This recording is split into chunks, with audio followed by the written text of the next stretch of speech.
Hola a todas y a todos. En este sexto vídeo dedicado a la filosofía de Platón vamos a hablar de su teoría política.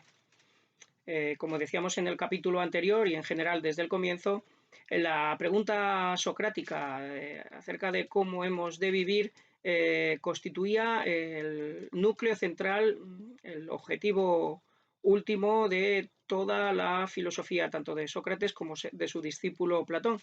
De modo que el complejo sistema filosófico que éste elabora tenía como principal fin estar en condiciones precisamente de abordar y responder esta pregunta acerca de cómo hemos de vivir o también, según la reformulábamos, en qué consiste una vida feliz o una vida buena, tal como decíamos que había que entender el término griego eudaimonía.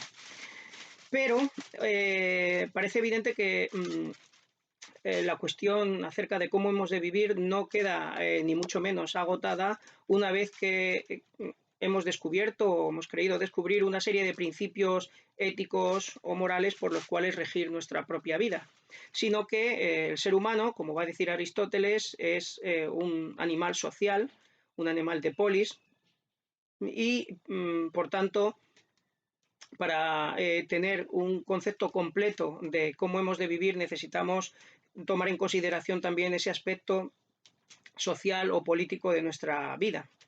Y esto es lo que constituye el objeto principal de la teoría política, como vamos a ver.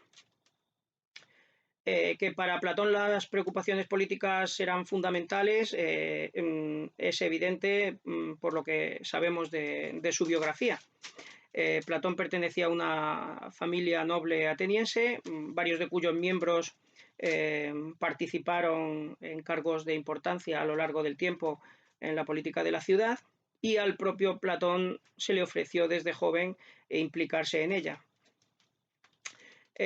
Si al final desistió, según nos cuenta presuntamente él en una carta presuntamente autobiográfica, sobre la cual, sin embargo, los expertos no están completamente de acuerdo en si es auténtica o no, pero en la medida en que refleje verdaderamente algo de la biografía de Platón, según nos contaría él o alguien que le conocía muy bien, desde joven efectivamente Platón tuvo la intención de dedicarse a la política y solamente lo aplazó ante la constatación de la situación en la que se encontraba normalmente la política. El hecho fundamental que influyó en él en este sentido fue precisamente la condena a muerte de su maestro Sócrates, al que él consideraba quizá la persona más justa del mundo, y que había sido condenada y ajusticiada por un tribunal popular democrático de Atenas. Por tanto, Platón parece difirió su participación en la política, pero ni mucho menos desistió de ella. Al contrario, esos años posteriores a la condena a muerte de Sócrates, él se dedicó a afianzar, a madurar una concepción política que consideraba que había que llevar a la práctica. Algunos de esos años los pasó fuera de Atenas, huyendo precisamente tras la muerte de su maestro. Cuando regresa a Atenas, por lo que parece, funda una escuela conocida como Academia, por el lugar en que había sido fundada, dedicada a un dios llamado Academos, y funda una academia cuyo objetivo principal sería precisamente educar a futuros gobernantes sabios, que tuviesen desde el punto de vista de Platón un concepto adecuado de la justicia y de lo que hay que llevar a la política. Y de hecho, con el tiempo, varios de sus discípulos en esta academia, en esta escuela filosófica, acabarían influyendo en diferentes regímenes políticos. Por poner un ejemplo nada más, Aristóteles, que como quizás sabéis, llegó a ser consejero personal de Alejandro Magno. El propio Platón, si creemos los datos que tenemos sobre su biografía, él mismo se implicó en la política intentando participar como consejero, como asesor filosófico de un tirano, de un gobernante en la ciudad de Siracusa, en Sicilia. el tirano llamado Dionisos, pero el experimento que intentó por 2 veces no le salió bien e incluso, según cierta anécdota, estuvo preso y fue incluso vendido, alguien tuvo que pagar un rescate por él. Con lo cual podemos decir que su propia participación personal directa en la política fue un cierto fracaso, que por otra parte él podía prever con relativa facilidad, puesto que él mismo insiste en diferentes lugares que cambiar la condición política de los hombres en el sentido de la justicia es algo muy difícil y muy improbable debido precisamente a la naturaleza de los hombres. Bien, pero ¿en qué consiste realmente el problema político? Y en especial, ¿qué relación tiene con el problema ético? A menudo se dice que en Grecia no había una clara distinción entre lo ético y lo político, en detrimento de lo ético. Es decir, que el poder que tenía la sociedad sobre el individuo era prácticamente omnímodo, omnipotente, y el individuo no tenía ni mucho menos el margen que conocemos hoy en las sociedades modernas para gestionar su propia vida. En parte la tradición y en parte las leyes establecidas regulaban bastante su existencia. Aunque esto se dice a menudo, hay que decir que en la época en la que vivió Platón esto no era así. En la democracia ateniense se había conocido un alto grado de individualismo por parte de los ciudadanos. Incluso algún sofista define la política, un sofista llamado Licofrón, que Platón conocía, define la política como la técnica para satisfacer los intereses individuales de los ciudadanos. Por tanto,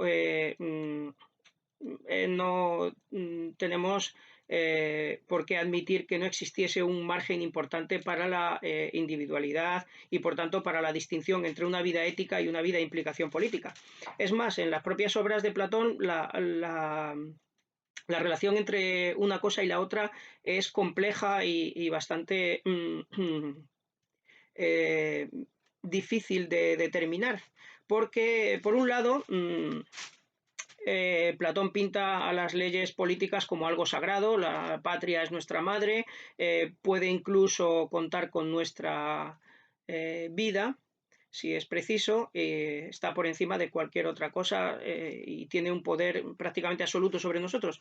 Pero por otra parte, el propio Platón pinta a un Sócrates que confiesa en su defensa ante el jurado que ha vivido tanto tiempo como ha vivido gracias a no haberse inmiscuido directamente en la política, a haberse abstenido de la participación política, salvo cuando las reglas de Atenas se lo exigían inexorablemente, y ahí estuvo a punto de perder su vida ya. Por tanto, se pinta una especie de Sócrates, en cierto modo, apolítico, y el propio Platón hace decir a Sócrates en el libro de la República, ese libro central para nosotros en este curso, le hace decir que el filósofo, podríamos decir en general el individuo, se abstendrá de participar directamente en la política cuando vea que las circunstancias no son adecuadas, cuando la situación política no presenta la oportunidad para que tu participación sea rentable, pues, dice Sócrates con una imagen, uno se esconderá detrás de un muro esperando a que pase la tempestad y al menos intentará salvarse a sí mismo, salir él indemne moralmente. Por tanto, sí hay una distinción entre la moral y la política, y yo diría que para Platón es prioritaria la moral. Primero, uno debe regir su propia vida y solo en segunda instancia inmiscuirse en política. Evidentemente uno no puede evitar vivir siempre en un entorno político, pero eso no quiere decir que uno tenga que ser activo políticamente más que éticamente, podríamos decir. Si la pregunta ética consiste en preguntar en qué consiste una vida feliz, una vida buena para un individuo, y Platón distingue esta expresión para el individuo y para la polis. La pregunta política sería más bien, según Platón al menos, ¿en qué consiste una sociedad feliz? Es decir, una sociedad que lleve a la eudaimonía. A la eudaimonía, a la felicidad, dice Platón, de todos en la medida de lo posible.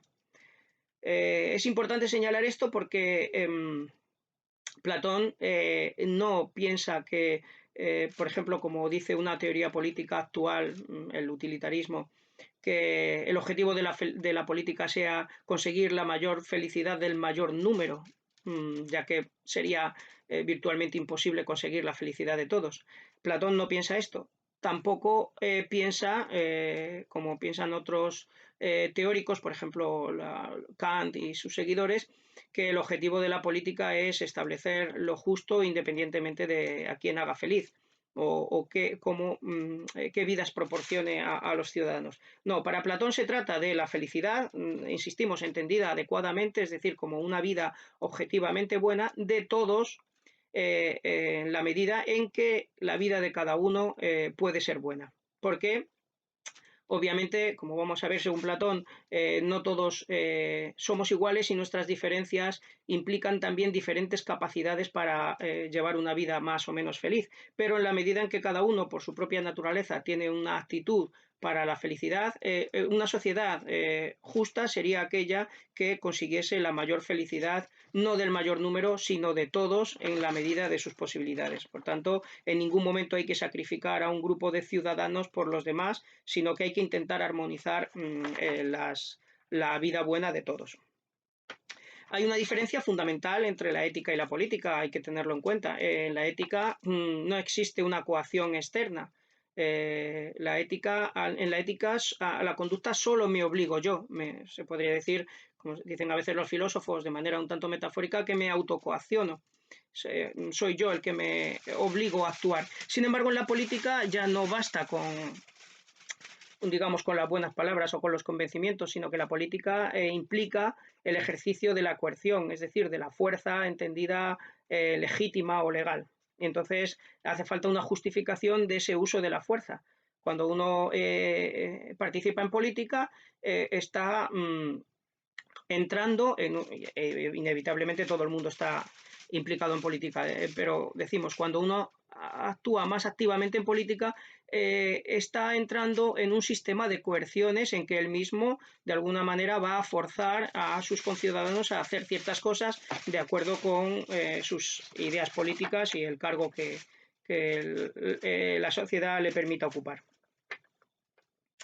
Bien, entonces, vista cuál es la pregunta política, me gustaría insistir en que existe en Platón, primero, una distinción entre el nivel ético individual de consideración de una vida buena y el nivel político de participación social, que el primero es, en cierto modo, más fundamental que el segundo, porque al fin y al cabo incluso los fundamentos de la política deben ser fundamentos éticos, y que, por tanto, frente a lo que se dice a veces, Platón no es un filósofo totalitario en el sentido de que el individuo sea una mera parte o un mero apéndice, que por ejemplo en Aristóteles sí que hay la teoría de que el individuo es una parte de la sociedad como un miembro suyo. No existe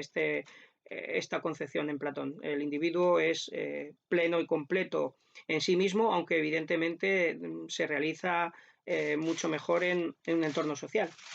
Es más, es curioso, pero en tanto que Aristóteles justifica la vida en comunidad de una forma muy noble. El ser humano, por tener logos, por tener razón y lenguaje, necesita comunicarse, y solamente comunicándose con los demás se realiza plenamente. Y de hecho hoy sabemos, por estudiando los casos de niños no socializados, que un ser humano que se criase fuera de la sociedad no llegaría propiamente a ser un ser humano, en la medida en que no tendría un lenguaje, etcétera, un lenguaje articulado.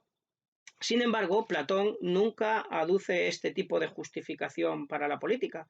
Curiosamente, en su libro La República, que como decimos es el libro fundamental, junto con otros de los que luego vamos a hablar de Platón, presenta el surgimiento de la política como debido a las necesidades físicas que tenemos, a la necesidad básicamente de alimento, de trabajo en conjunto social, es más rentable que el trabajo individual.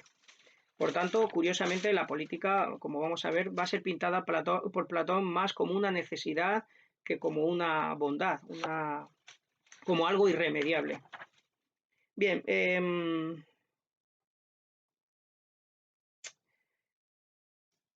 efectivamente, en algunos lugares Platón presenta un mito que explicaría de dónde surge la necesidad política. En una de sus obras más maduras y más profundas, titulada El Político, Platón narra un mito según el cual en la naturaleza existen dos ciclos, el ciclo de la era de Cronos y el ciclo de la era de Zeus.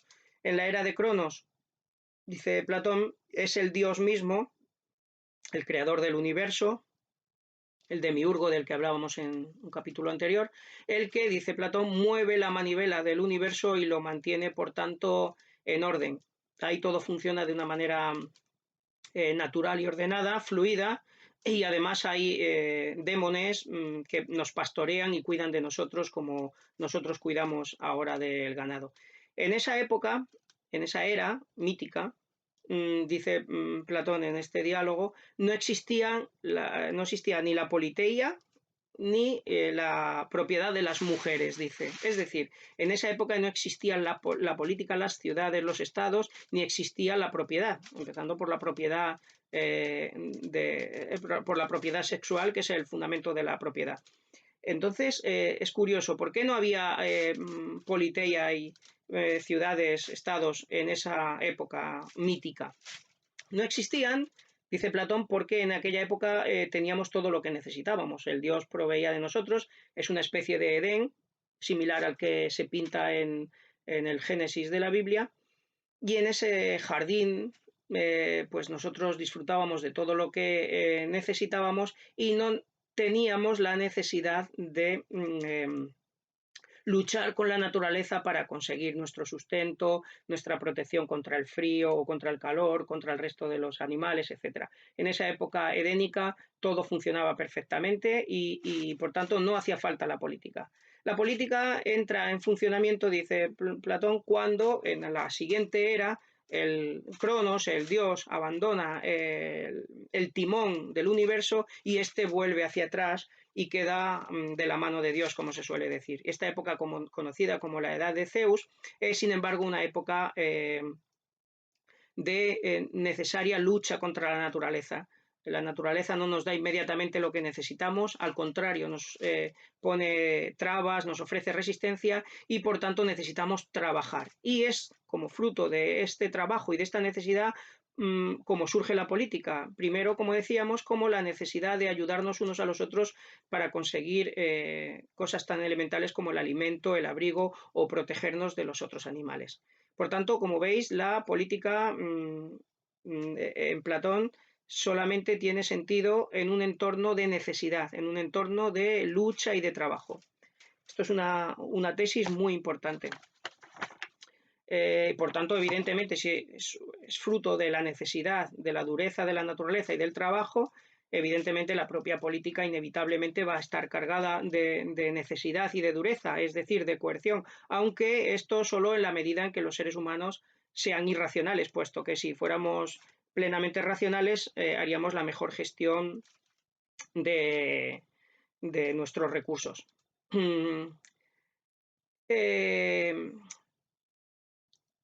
Esto quiere decir también, si nos paramos a pensarlo, que para Platón la política solamente es necesaria precisamente como fruto de la necesidad, pero es concebible quizá una situación en que los seres humanos vivan sin Estado, vivan sin politeia, sin ciudadanía.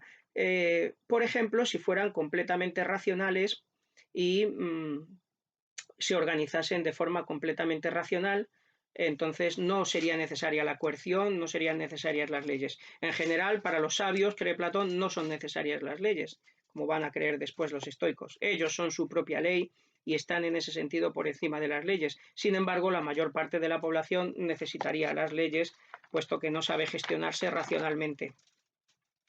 Es interesante esta tesis porque nos puede recordar, de una forma completamente diferente, pero nos puede recordar, por ejemplo, las tesis marxistas de que en realidad el Estado no es el objetivo último deseable. O sea, el objetivo último deseable en un estado de comunismo perfecto, el Estado ya no sería necesario. Pero claro, para llegar a esa situación tendría que ser que los seres humanos hubieran comprendido que tienen que colaborar, que no puede haber propiedad privada, etcétera.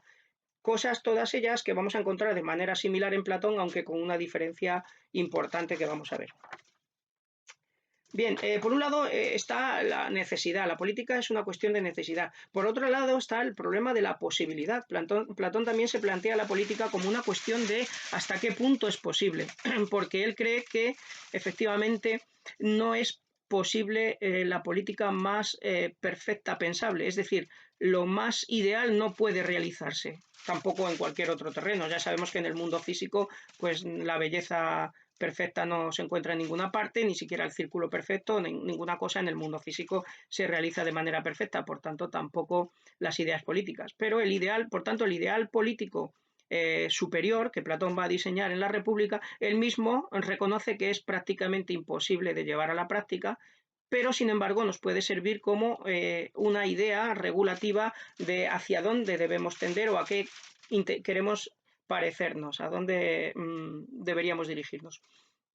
La cuestión entonces segunda es si el régimen perfecto, imaginable, no es seguramente realizable o es muy improbablemente realizable, ¿cómo sería un régimen político algo menos exigente, que tuviera más en cuenta la verdadera realidad humana, llena de irracionalidad, pero que al menos fuera practicable, implementable? Y Platón, efectivamente, en la última gran obra que escribe, de hecho la más extensa y que quizá parece queda inacabada, titulada Las leyes, Platón ofrece lo que él llama un segundo mejor sistema político, que ya no tiene todas las bondades de aquel primero que vamos a ver, pero que al menos le parece que es más realizable, dada la condición humana. Vamos a comenzar entonces por ver cuál sería el sistema ideal, el sistema político ideal según Platón, que es ese que Sócrates diseña en la política, en la República, perdón. República, por cierto, el título del libro, La República, es la traducción del término griego politeia. Vamos a hablar brevemente de esta traducción. El término politeia, evidentemente en griego viene de polis, polis significa la ciudad, pero el polis en sentido estricto es la institución política superior, es decir, por encima de la cual no hay nadie que mande más, no hay ninguna jerarquía superior. Es decir, es el equivalente a lo que hoy llamamos los estados. En ese sentido, la polis se suele traducir como la ciudad-estado. Podemos traducirla sencillamente por el Estado, puesto que es independiente que sea pequeña o grande. De hecho, los griegos luego van a conocer imperio, y dentro del imperio también van a creer que existe la politeia en el sentido de la ciudadanía, como decimos hoy en día. Bien, en la República, Platón aborda el problema de la política en paralelo con el problema de la ética. De hecho, todo el desarrollo del libro, prácticamente, a partir del final del libro 1, los otros 8 restantes libros, menos el 10º, los otros libros desarrollan lo que Sócrates llama un símil o una comparación entre el alma individual y una sociedad. El objetivo de hacer este símil, dice Sócrates, es que podamos ver en letras más grandes lo que en letras más pequeñas y más complejas nos costaría ver, que es el alma humana. Es decir, todo el símil parece que está orientado a realmente desentrañar cómo es el alma humana y en qué consiste la virtud, que es la pregunta fundamental, en qué consiste la justicia, que es la pregunta fundamental de la República. Como veis aquí también, Platón pone como tema fundamental el problema ético, que es la virtud en un individuo, pero para ello establece un paralelismo con la polis porque cree que hay una semejanza estructural fundamental entre un individuo y una polis. La razón por la que cree en esta semejanza estructural es porque eh, evidentemente la sociedad está hecha de individuos y por tanto tiene que reproducir las mismas estructuras que tienen los individuos. Como los individuos, según sabemos, constan principalmente de tres facultades o funciones psíquicas, pues también la sociedad va a constar de tres partes, entre comillas, clases o funciones sociales. Platón desarrolla la construcción de este modelo social ideal, buscando en dónde se encuentra ahí la justicia, de una forma gradual, comenzando desde lo más básico hacia lo más elevado. De hecho, en un primer momento construye una polis, un estado, una ciudad, que él llama una ciudad sana, que consiste en algo muy austero. Tiene como único objetivo cubrir nuestras necesidades. Dice, los hombres vivimos en comunidad porque nos necesitamos los unos a los otros y por tanto hace falta que colaboremos. Y aquí surge ya, sin embargo, un principio fundamental que al final va a ser la propia definición de justicia, pero aquí aparece en su forma más germinal, más mínima, que consiste en el siguiente principio. Según dice aquí Sócrates, los seres humanos nacemos por naturaleza diferentes y capaces más bien para unas cosas que para otras. Es decir, hay un principio de diferencia natural entre nosotros. Y dice Sócrates, enunciando un principio que podemos llamar el principio de economía, también de política fundamental, lo adecuado es que cada uno se dedique solamente a aquella cosa que por naturaleza es más capaz de hacer, porque, dice Sócrates, habrá más cosas y de forma más fácil para todos si cada uno se ocupa de una que si uno intenta ocuparse de varias. Si, por ejemplo, yo además de agricultor tengo que ser también zapatero, músico y vendedor, pues no haré tan bien ninguna de estas actividades como si me dedico solamente a la mía. Y hay un refrán que, digamos, ha consolidado este principio, que es zapatero a tus zapatos, podríamos decir. De hecho, el zapatero es un ejemplo que Sócrates utiliza a veces. Por tanto, ya en esta primera sociedad que tiene lo imprescindible para el intercambio de bienes materiales básicos y que, insisto, Sócrates considera la sociedad sana, se encuentra un principio de especialización del trabajo, que luego vamos a discutir, y que es, como decía, el germen del principio político de Platón, del principio de justicia, que cada uno se dedique a aquello para lo que es más útil por su naturaleza. Luego vamos a discutir este punto. Pero una vez que Platón en boca de Sócrates ha expuesto esta polis sana, esta polis mínima, austera, que él pinta como muy feliz, idílica, no conocen las guerras ni conocen las desobediencias internas, entre otras cosas porque tienen pocas cosas sobre las que pelear. Podemos pensar aquí en el llamado mito del buen salvaje de Rousseau, es decir, una sociedad primitiva que por tener pocas cosas, apenas tener propiedad privada o prácticamente no tener ninguna propiedad privada, tener simplemente las herramientas que hacen falta para la supervivencia, no tiene motivos de disensiones, no hay grandes diferencias de jerarquía entre ellos, hay una diferencia de especialización del trabajo, pero no especialmente una jerarquía, unos cosen, otros cazan y se intercambian. Sin embargo, los muchachos que están ejerciendo de interlocutores en la República con Sócrates, como decíamos, Glaucón y Adimanto, hermanos de Platón. Uno de ellos, Glaucón, interviene enseguida haciéndole ver a Sócrates que esa sociedad que ha pintado es lo más parecido, dice él, a una sociedad de cerdos. ¿En qué sentido? Piensa que en esa sociedad falta cualquier lujo de los que hacen bella una vida humana. Hoy podríamos decir, faltaría ahí cualquier tecnología, faltarían los móviles, faltaría el cine, quizá, bueno, aunque Platón pinta ahí una serie un tipo de arte, cantos a los dioses, himnos a los dioses, es como si estas personas celebrasen de alguna forma su existencia, etcétera, pero evidentemente falta cualquier lujo y especialmente faltan manjares exquisitos, adornos, etcétera, etcétera. Y esto Glaucón piensa que es una sociedad más bien porcina que humana.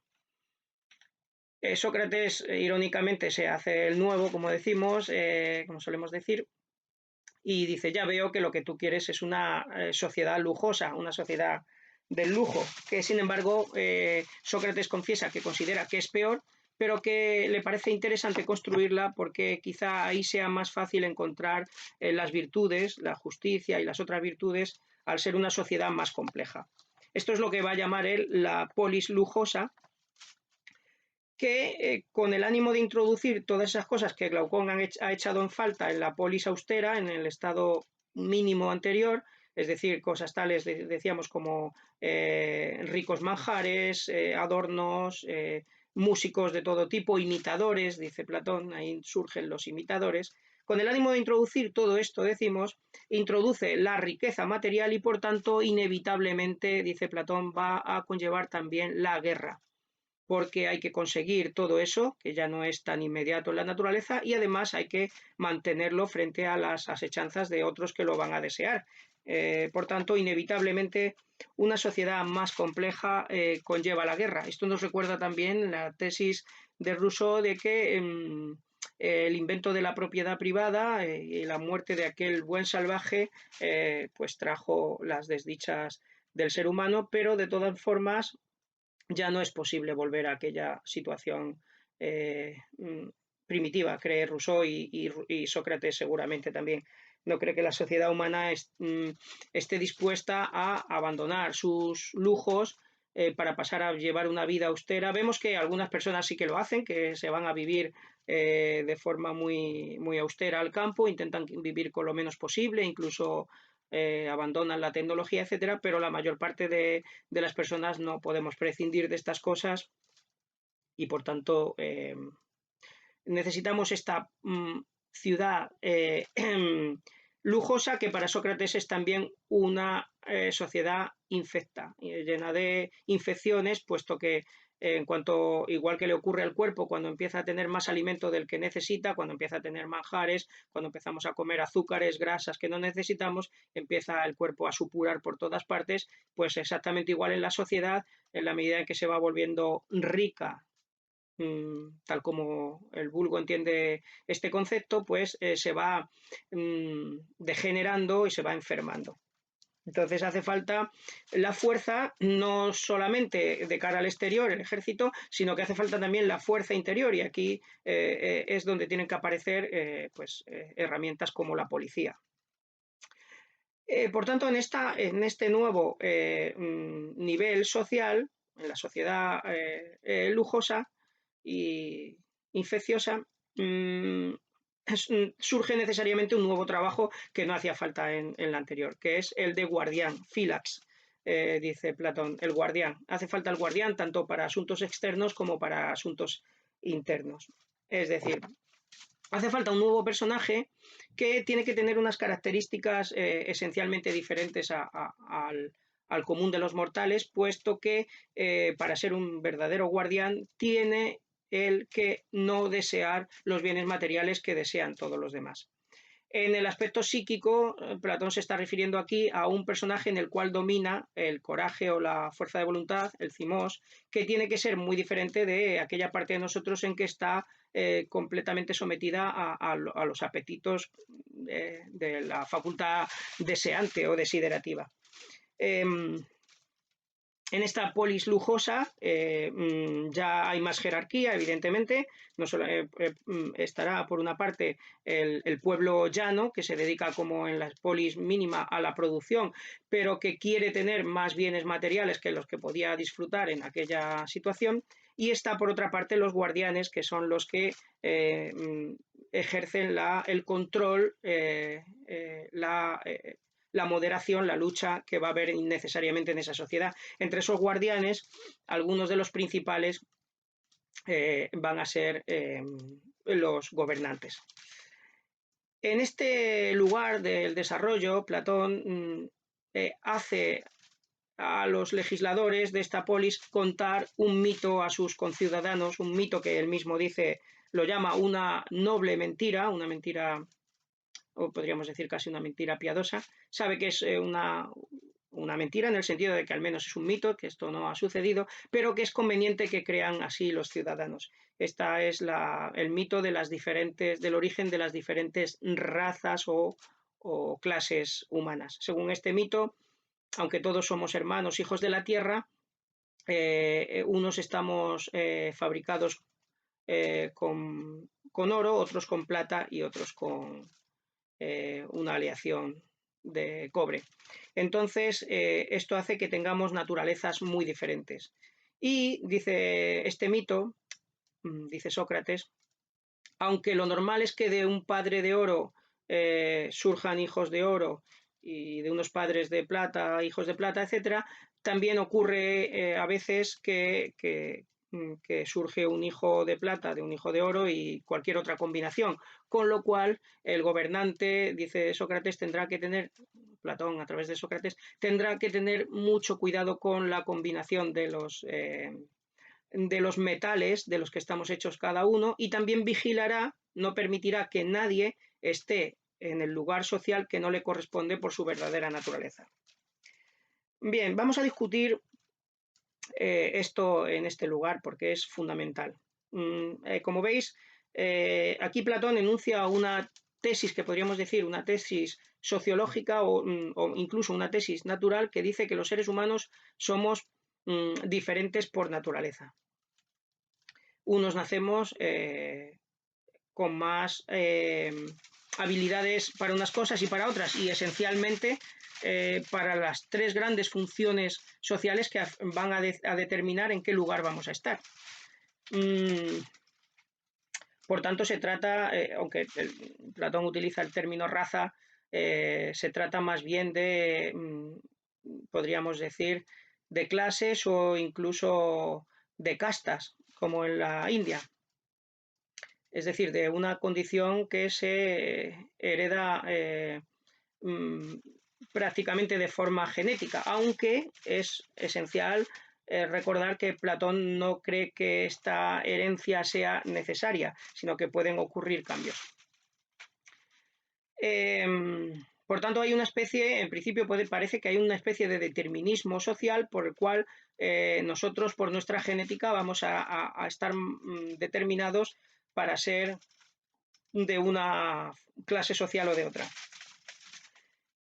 ¿Es esto así realmente? Bueno, en principio hay que decir, en primer lugar hay que decir que no es verdad que según Platón estemos determinados necesariamente por nuestra condición genética familiar, es decir, que la sabiduría, la valentía, etcétera, no necesariamente se heredan, aunque él sí cree que hay más probabilidad. Pero desde el momento en que no hay una absoluta necesidad o certeza de que eso es así, en realidad cada individuo tiene que demostrar su valía independientemente de cuáles sean sus orígenes. Con lo cual, en la polis que está diseñando Platón, no es verdad que uno nazca determinado por su origen familiar, por su origen genético, para ser de una clase u otra, sino que se mantiene la posibilidad de que cada uno, independientemente de su origen, demuestre ser de una u otra valía. Sin embargo, sigue siendo discutible la tesis de Platón de que realmente somos tan diferentes por naturaleza en cuanto a nuestras capacidades. Efectivamente es así, o bien podría Platón haber pensado que las grandes diferencias que se observan entre unas personas y otras se deben más bien al contexto social en que se han educado y criado. Es cierto que a veces vemos que personas que pertenecían a un estrato social, digamos, inferior, marginal, etcétera, han llegado a ser grandes en otros ámbitos, por ejemplo, el del conocimiento o el de la política o el de la economía, etcétera. Pero también es cierto que esto es sumamente excepcional.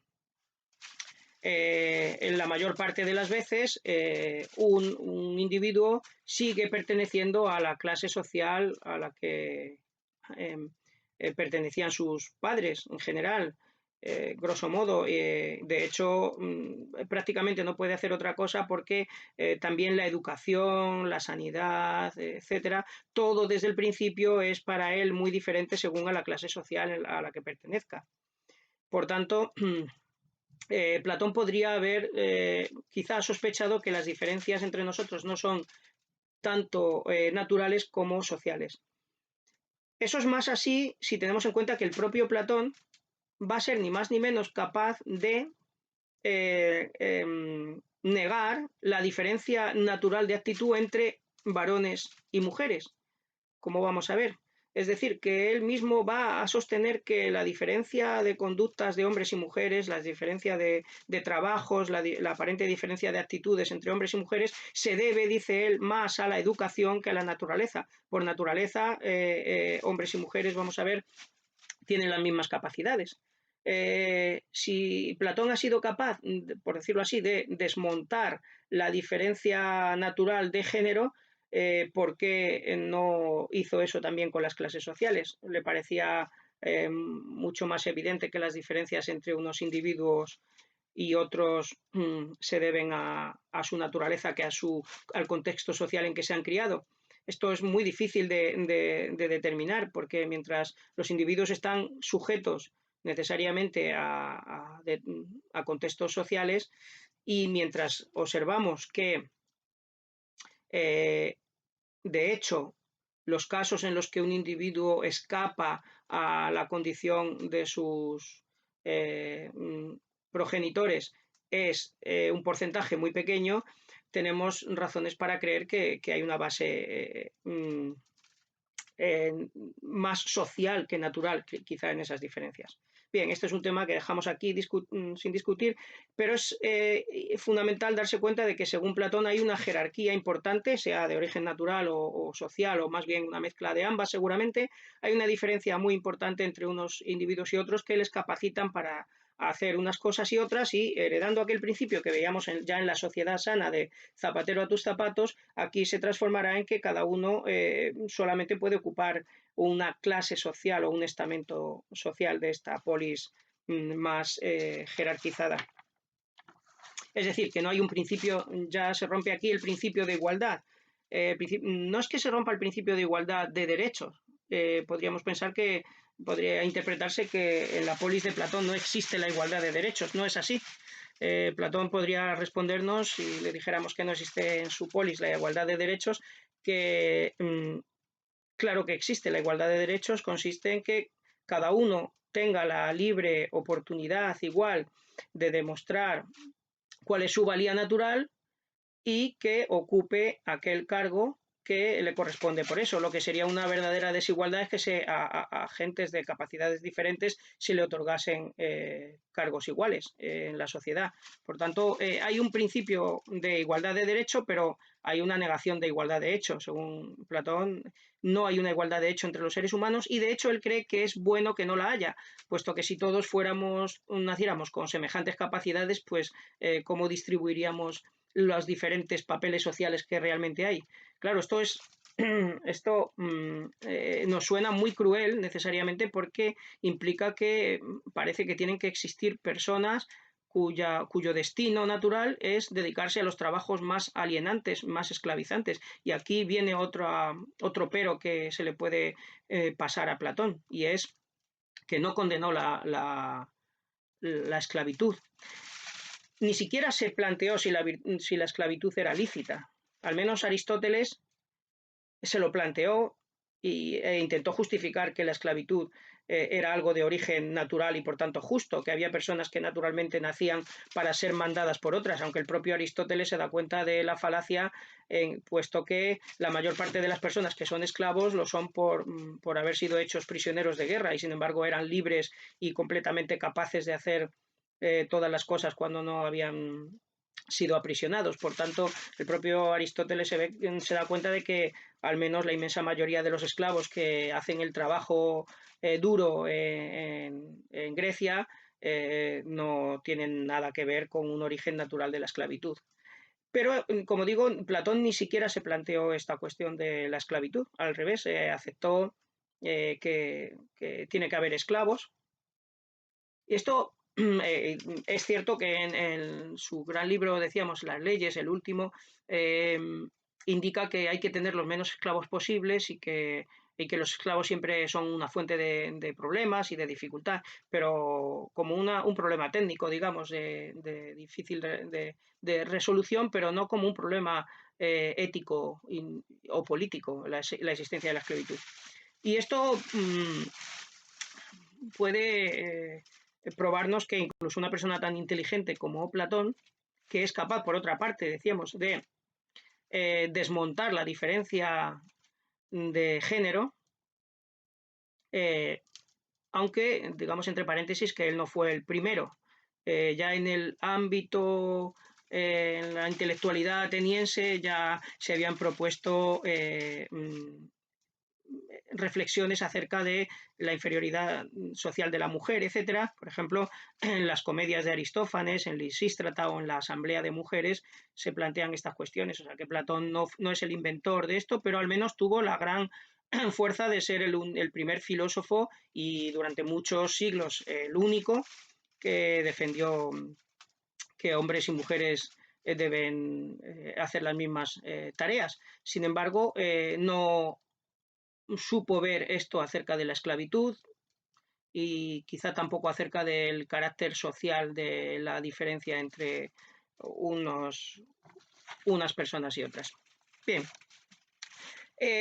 hasta ahora hemos visto dos estamentos, dos polis que ha ido construyendo Platón que han dado lugar al surgimiento de dos clases o dos funciones o estamentos sociales. Por una parte, la sociedad sana, mínima, en donde están los meros productores de materia que necesitamos por nuestra propia vida material.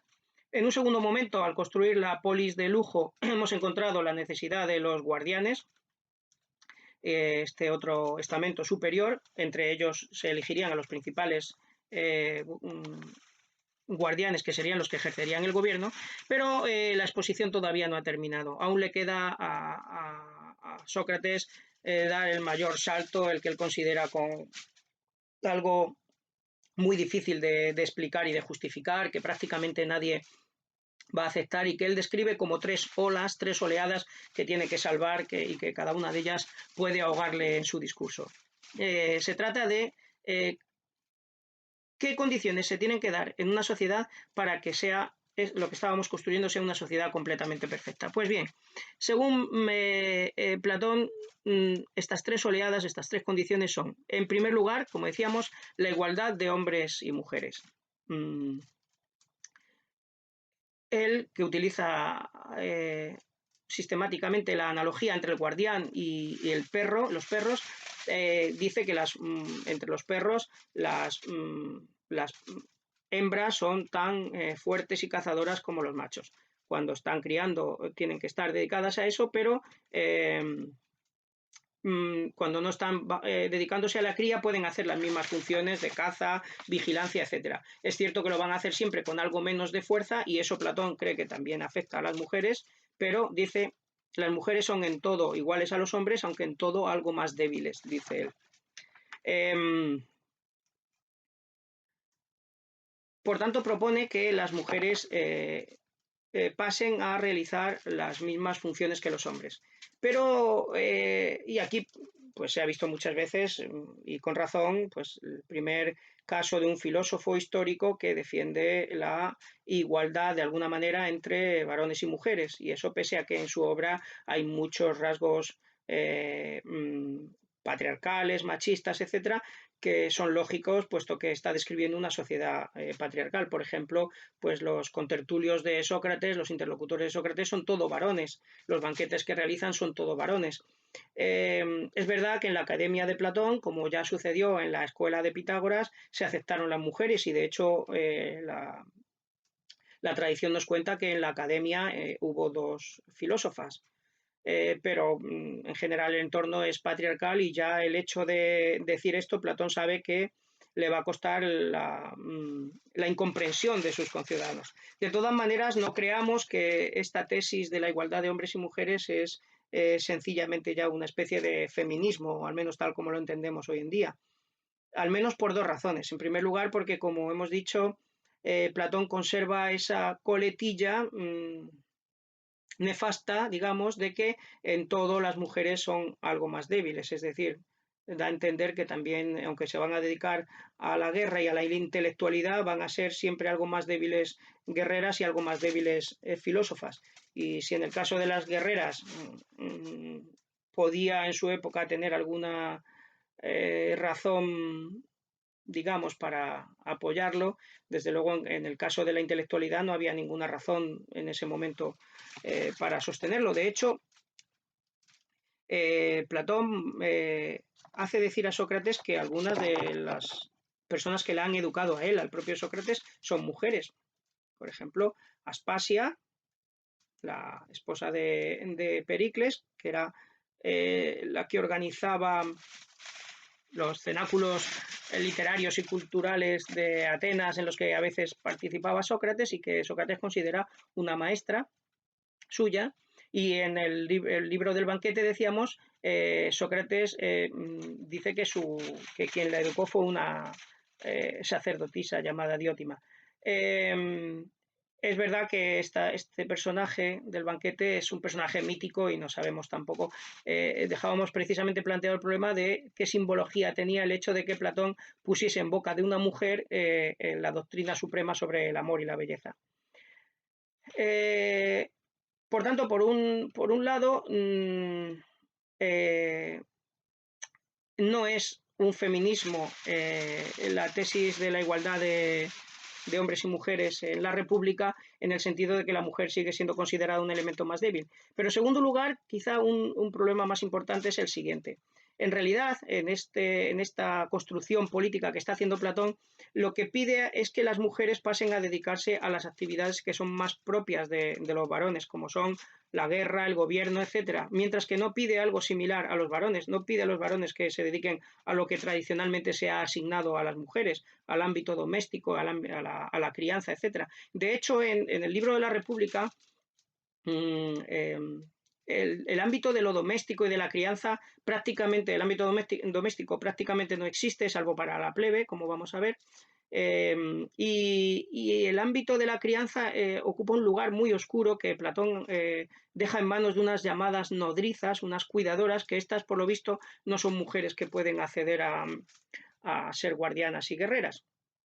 Pero, como digo, en ningún momento Platón exige que los varones también se dediquen a la crianza. Es decir, que en realidad no hay una intercomunicación de las labores que toda vida humana necesita y un reparto, digamos, igualitario entre hombres y mujeres, sino que lo que hay, podríamos decir, es una virilización de la mujer. Es decir, exigir a las mujeres que hiciesen solo aquellas actividades que tradicionalmente se han asignado a los varones y que son las consideradas más nobles, también por Platón, como la guerra o sobre todo la intelectualidad. La segunda ola que es necesaria para esta polis ideal que está construyendo Platón es la de la comunidad, dice, comunidad de mujeres, de hijos y en general de bienes. Es lo que se ha llamado el comunismo de Platón. En efecto, Platón piensa que utilizando el dicho pitagórico de que entre los amigos todo es común, piensa que una sociedad nunca será feliz mientras lo mío importe más que lo nuestro. Por tanto, Platón propone una comunidad de mujeres y de hijos, es decir, lo que se ha llamado también la disolución de la familia y de la propiedad privada, al menos para los guardianes. Ellos tienen la propiedad, es decir, regulan la propiedad del Estado, pero ellos personalmente no van a tener ninguna propiedad privada. Ni siquiera sus mujeres y sus hijos y sus maridos son identificables como este o aquel, sino que tienen los hijos en común, tienen las esposas en común, etcétera, etcétera. Aunque esto se le ha llamado habitualmente una abolición de la familia, que por cierto lo vamos a encontrar luego también en el marxismo, en formas de comunismo, la abolición de la familia y de la propiedad, en realidad, si uno lee atentamente el texto, más que una abolición de la familia, consiste en una sobredimensión de la familia hasta el punto de que ocupe todo el Estado, porque en realidad Platón lo que quiere es que los ciudadanos se consideren hermanos entre sí. Y dice que una polis es una comunidad de afectos, es decir, una comunidad de sentimientos, con lo cual lo que él quiere es trasladar aquello que ocurre dentro de la familia, pues que ocurra al Estado entero. Y por eso todos han de ser hermanos y entre sí. Más que, por tanto, una abolición de la familia, digo, lo que hay es una sublimación de la familia. La regulación de estos matrimonios y de estas relaciones parentales tan extrañas para nosotros, según Platón, implican el uso de la eugenesia, el uso también de la mentira por parte de los gobernantes para ver quién puede casarse con quién, porque se trata de establecer, como se hace con los perros de raza o con los animales en general, cuando queremos obtener crías de mayor calidad, pues se trata de intentar aparear a aquellos especímenes de mejor calidad, en la hipótesis de que probablemente sus crías, aunque no necesariamente, saldrán semejantes a sus padres. Por tanto, hay una verdadera crianza, una cría casi animal de los seres humanos. Y la tercera condición que Platón dice que tiene que tener un Estado para ser completamente perfecto, o todo lo perfecto que puede ser un Estado político humano, es que a diferencia de lo que ocurre hoy en todas partes, dice, gobiernen aquellos que se dedican a la filosofía o bien aquellos que son filósofos tengan la ocasión de implicarse en la política. Y esto es una condición sumamente difícil de conseguir, reconoce Platón, porque normalmente los gobernantes no tienen mucho que ver con la filosofía y desde luego si entraran en contacto con ella, como le pasó a Dionisos en Siracusa con el propio Platón, pues comprobarían que ésta le pone exigencias que para un gobernante pueden ser incluso absurdas y como mínimo son aparentemente perjudiciales, que tiene que formarse en matemáticas y en filosofía, que tiene que abandonar toda ansia de placeres materiales y de honores, etcétera, etcétera. Y por tanto es algo que muy difícilmente se va a dar, pero dice Platón, no es imposible, aunque sea improbable, no es imposible que en algún lugar se encuentre algún tirano joven que esté dispuesto a dar en su alma acogida a los consejos de un filósofo. Parece que con esta expresión que Platón utiliza también en Leyes, se esté refiriendo precisamente a su intento de influir primero en Dionisos y luego en su sobrino Dion, que como decía, pues no fue precisamente un éxito.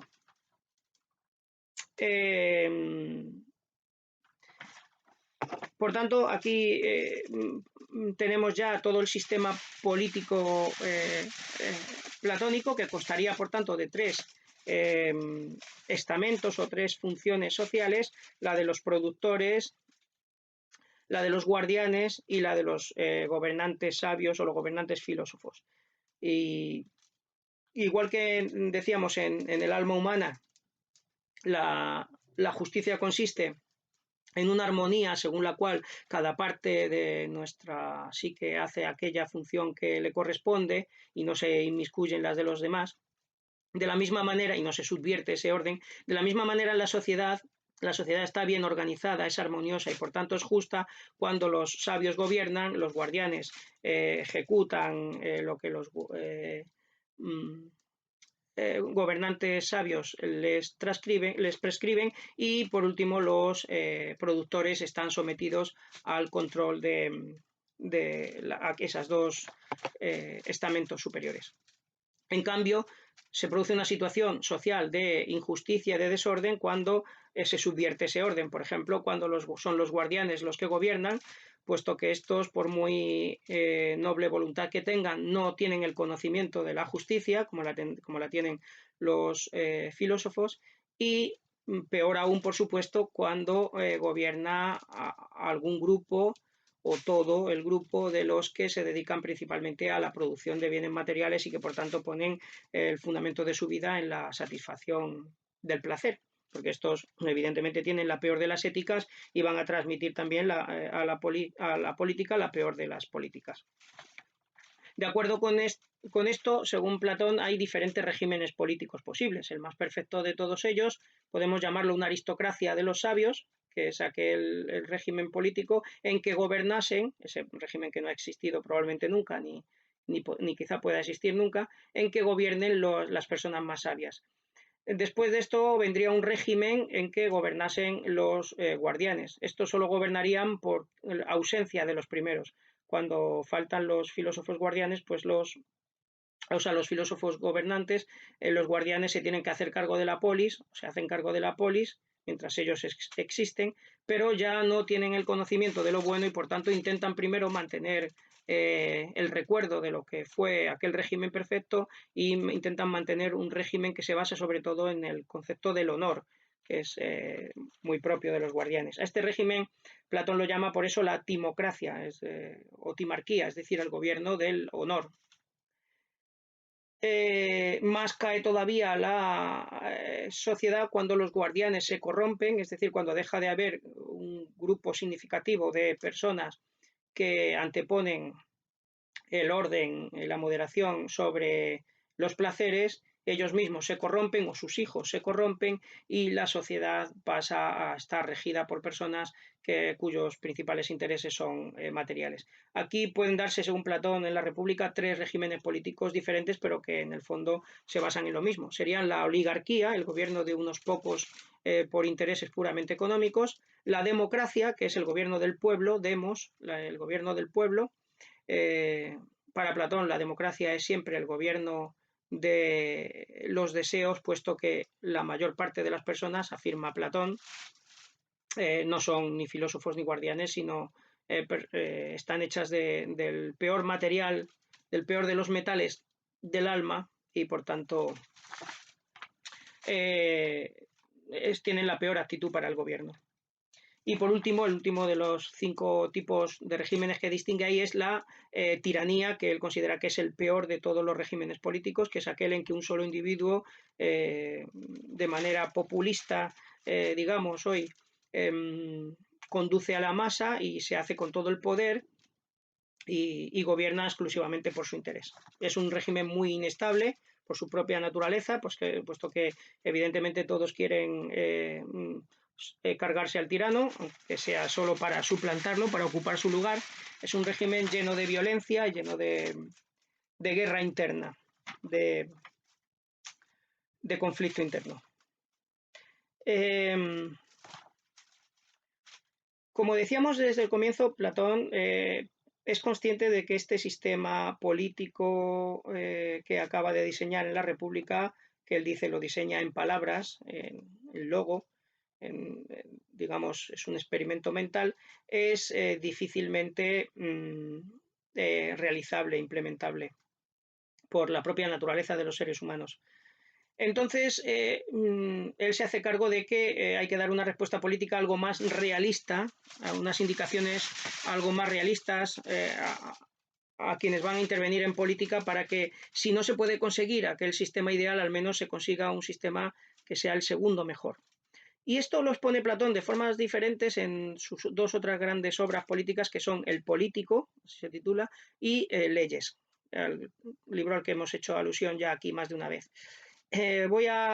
puesto que nuestra ocupación central era la República, voy a mencionar esto brevemente, pero creo que es necesario que sepamos que también Platón escribió estos textos en los que no se puede decir que cambie su pensamiento político de manera sustancial respecto a la República, al revés, en Leyes insiste en que el mejor sistema político es aquel de la comunidad, porque entre los amigos todo es común e insisten en la necesidad de la igualdad entre hombres y mujeres, etcétera, pero admite que eso es muy difícilmente realizable y por tanto que hace falta un régimen segundo mejor y quizá incluso dice un tercero que al menos sean algo más realizables. En el libro de El Político, que es donde aparece ese bellísimo mito al que he hecho referencia antes, el de la época de Cronos y la de Zeus, precisamente aquel mito, si recordáis, nos demostraba que la política surge de la necesidad. Y que vivimos en una condición que ya no es la época de Cronos en la que todo funcionaba perfectamente regida por los dioses, sino que vivimos en una época en que hemos sido abandonados por el dios hasta otro ciclo y nos tenemos que gestionar a nosotros mismos. Y esto es lo que hace que sean necesarias las instituciones políticas y la coerción y la guerra, etcétera. Pero en este texto, Platón, por una parte, sigue insistiendo en que el sabio no está sujeto a las leyes, al revés, él es el que enuncia las leyes, emite las leyes, y lo compara con un médico. Si un médico nos prescribe una medicina, primero no tiene por qué ponerlo por escrito, pero en segundo lugar, si nos pusiese esa prescripción por escrito y mañana viniese y pensase que porque han cambiado nuestras condiciones o lo que sea, convenía cambiar las prescripciones, evidentemente sería estúpido que se atuviese a lo que él escribió hace tiempo. Por tanto, igualmente un gobernante, dice Platón en El Político, no tiene por qué atenerse a las leyes, sino que las leyes surgen de él.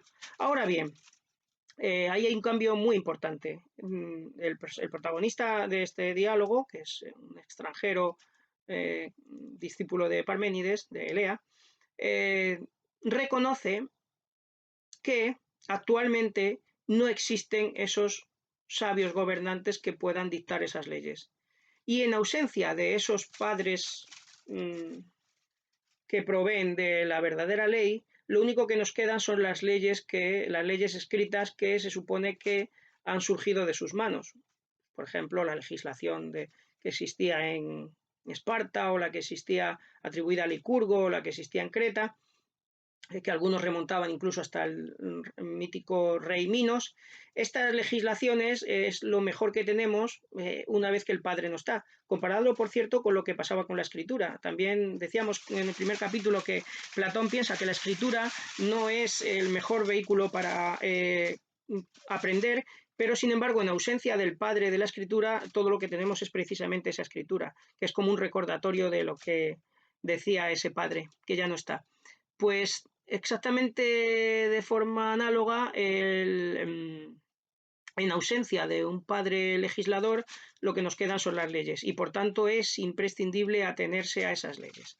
A este aspecto de la filosofía platónica se le ha llamado con razón, creo yo, constitucionalismo, aunque Platón no menciona la palabra constitución. Bueno, en realidad uno de los sentidos de la palabra politeia es constitución, pero sí habla de las leyes, de la legislación, de las leyes supremas. Estas hay que atenerse a ellas y no pueden cambiarse. Puesto que solo podría cambiarlos el sabio gobernante y ese no está, ni quizás se le espera. En leyes ocurre lo mismo. En el último gran libro de Platón, además aquí insiste con más fuerza todavía Platón que la salvación de un Estado depende completamente de que los magistrados que tienen que gobernar y hacer cada uno de los ministerios, ejercer cada uno de los ministerios, se atengan escrupulosamente a la ley y sean, como se suele decir, servidores de la ley. No que la ley esté a su servicio ni ellos puedan cambiar la ley. Esto es lo más parecido que tenemos a esto son nuestras constituciones actuales.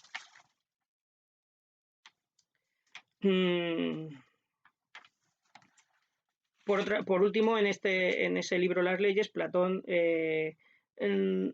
admite también que un sistema aristocrático en el que el pueblo no tuviese ni voz ni voto, no, aunque fuese quizá idealmente el más deseable, no es ni mucho menos realizable ni deseable dadas las circunstancias de los seres humanos, y por eso piensa que mejor el sistema más realista tiene que ser una especie de mezcla entre aristocracia y democracia con mayor peso de la primera. Esta democracia se manifestaría en que muchos magistrados son elegidos por todo el pueblo o bien incluso por sorteo. Bien, con esto acabamos toda la exposición del pensamiento de Platón, tanto en la República como en los libros de su última época, de su última madurez, y me gustaría a continuación discutir brevemente algunos de los problemas que plantea esta teoría política. Por una parte está el problema del totalitarismo. A Platón se le ha acusado sistemáticamente de proponer una teoría totalitaria. Entendemos por una política totalitaria aquella en la que el Estado, o más bien los que ejercen el poder en el Estado, tienen un control completo sobre las vidas de los ciudadanos y los ciudadanos prácticamente no tienen ninguna participación política más que pasiva, están solamente para obedecer las órdenes. Normalmente los totalitarismos se basan en algunos gobernantes que tienen una firme ideología, que piensan que es la correcta y que no podemos esperar a que el pueblo la apruebe porque es buena para él, para el pueblo, aunque él no lo sepa, y por tanto hay que imponérsela. Un importante filósofo del siglo XX llamado Karl Popper, especialmente experto en cuestiones de filosofía de la ciencia, pero que también se interesó por cuestiones de historia de la filosofía y especialmente de la política, escribió un famoso libro titulado La sociedad abierta y sus enemigos, en las que critica algunos de estos proyectos totalitarios a lo largo de la historia, y evidentemente uno de ellos, el primero, es la República de Platón. Popper entiende que este es un sistema totalitario. ¿En qué medida esto es así? Ciertamente en el sistema que diseña Platón, la mayor parte de los ciudadanos no tienen ni voz ni voto. En este sentido, evidentemente es un sistema totalitario. El problema del totalitarismo, sin embargo, hay que compararlo también con el problema de la tolerancia, y también Karl Popper fue consciente de la paradoja de la tolerancia. Nosotros, una sociedad contraria al totalitarismo es una sociedad tolerante, una sociedad, también se dice a veces, liberal. En una sociedad tolerante, los ciudadanos pueden tener concepciones de la vida e incluso proyectos de vida y acciones vitales muy diferentes entre sí, que posiblemente no gustan a otros ciudadanos, pero se toleran porque no se les quiere imponer a nadie la forma de vida de los demás. Entonces, un ciudadano tolerante es aquel que, aunque no esté de acuerdo con otras formas de vivir, las admite porque piensa que por encima del valor de lo que él cree está el valor de la libertad, el valor de la libertad de que cada uno viva de acuerdo con sus convicciones. Pero, por supuesto, la tolerancia tiene límites. Por ejemplo, se ha dicho recurrentemente, y lo pregunta Popper, ¿podemos tolerar a los intolerantes, por ejemplo? ¿Podemos admitir dentro de nuestra sociedad un grupo de personas que quiera vivir de una forma que implica no tolerar las vidas de los demás? Ojo, no estamos diciendo que opinen, que defiendan la intolerancia. Idealmente se puede defender cualquier cosa con tal de que no se lleve a la práctica. Pero ¿puede un sistema tolerante o una persona tolerante tolerar al intolerante? Evidentemente parece que no, puesto que es autodestructivo. ¿Y hasta dónde podemos llevar la tolerancia? ¿Podemos tolerar las injusticias? ¿Podemos tolerar formas de comportarse de otras personas? Por ejemplo, quienes creen que la tauromaquia es un crimen, pueden tolerar que otras personas lo estén haciendo si realmente él cree que es un crimen, o tiene la obligación, incluso moral, de intentar evitarlo. Por tanto, la tolerancia es compleja porque parece que solamente podemos tolerar aquellas cosas que en realidad no nos parecen sustanciales. Si realmente creemos que se están produciendo injusticias claras, pues no podemos, parece ser, tolerar esas injusticias, y entonces se produce ahí un choque entre nuestro espíritu de tolerancia y nuestro afán de justicia. Y este es un gran problema, si no es que es el principal problema de la política. En ese sentido, por supuesto, Platón es un pensador totalitario, impone un régimen a todos los ciudadanos con independencia si a estos les parece correcto o no, porque Platón piensa que es el sistema justo y les conviene incluso aunque ellos no lo sepan. Como ellos no saben vivir y organizar sus vidas, se las tenemos que organizar los sabios. Pero claro, lo hace Platón también porque ha visto los problemas también de la democracia. Él vivió la decadencia de la democracia y a dónde puede llegar la idea de que se gobierne con la voluntad popular, porque la voluntad popular, constató Platón, es claramente manipulable y al final lo que ocurre es que gobierna la demagogia, no el pueblo, gobiernan aquellos que son suficientemente hábiles como para engañar al pueblo, el cual no tiene el criterio para determinar si lo que se le está diciendo es verdadero e incluso le conviene. De forma que normalmente el pueblo vota lo que no le conviene, apoya como gobernantes a los que no le convienen, pero son capaces de venderle una idea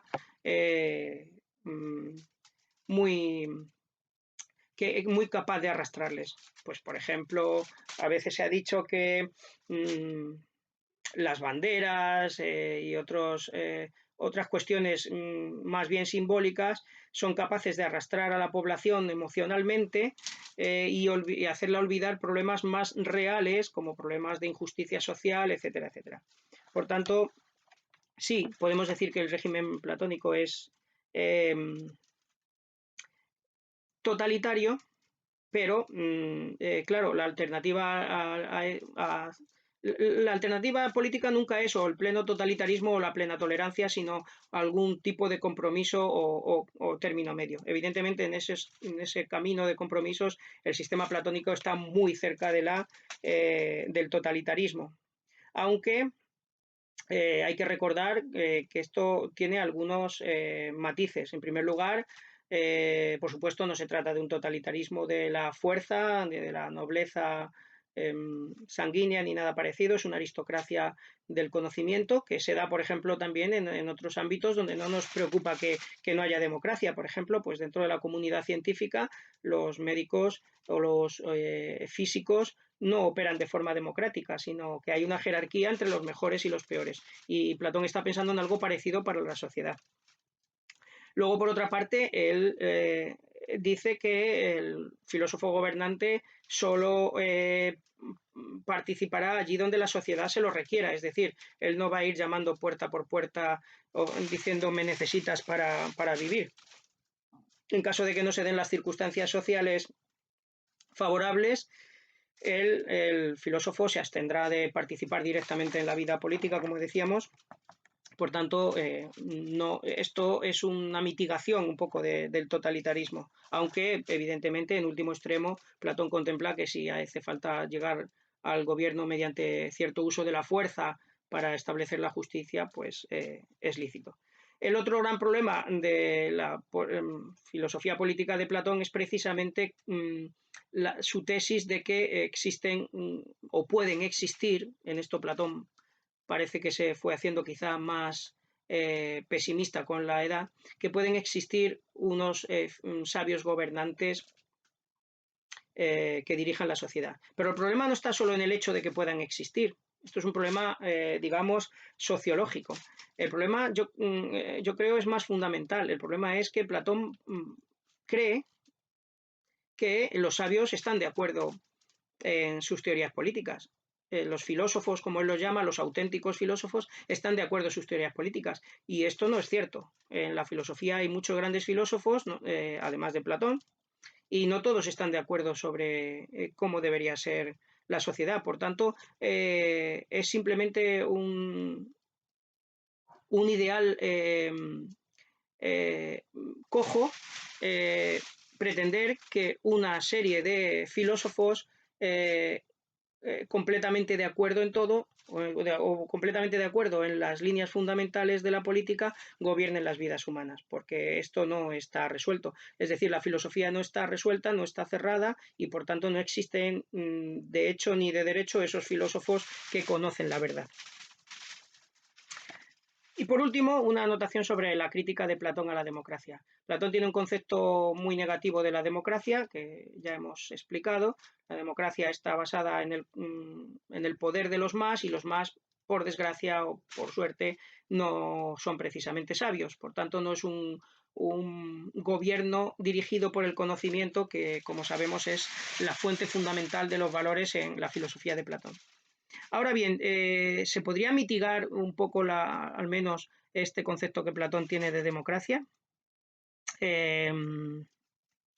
Por ejemplo, ¿sería posible pensar en una democracia en que todos los ciudadanos estuviesen cada vez más capacitados a través de la educación para discutir de los problemas políticos y ser capaces de reconocer quién en el ágora, en la discusión pública, tiene más justificación para sus tesis, etcétera? Es decir, tal como hacemos en otros ámbitos. Es decir, se podría pensar en una educación cívica, política, que habilitase en la medida de lo posible a todos los ciudadanos para una participación cada vez más activa, y que simultáneamente diera a todos los ciudadanos la capacidad de votar, de expresar su opinión. Al fin y al cabo, la votación no implica nunca en la democracia que gobierne la mayoría, porque la mayoría normalmente nombra unos representantes, y estos representantes normalmente están asesorados por expertos en cada área. Efectivamente, ¿quiénes son los expertos en política? Pues el gran problema es que no creemos que existan expertos en política, a diferencia de lo que Platón cree. Pero también este área, que sería el conocimiento ético, podría, digamos, desarrollarse a través de la deliberación conjunta y del diálogo. Por tanto, quizá el sistema democrático no es en sí mismo tan merecedor de las objeciones que le pone Platón, principalmente basadas en su, aparte de su experiencia personal, en su creencia de la natural desigualdad y gran desigualdad entre los hombres. Porque si esto no es cierto, si la desigualdad entre los hombres es fundamentalmente social y debida sobre todo a las condiciones de educación y de contexto socioeconómico, pues cambiando estas condiciones quizá podemos promover una sociedad deliberativa conjunta en que todos los ciudadanos sean lo más plenamente activos posible. Esto supondría una defensa de la democracia frente a las críticas que le dirige Platón. Y con esto terminamos este vídeo, que se ha hecho un poco más extenso quizá de lo adecuado.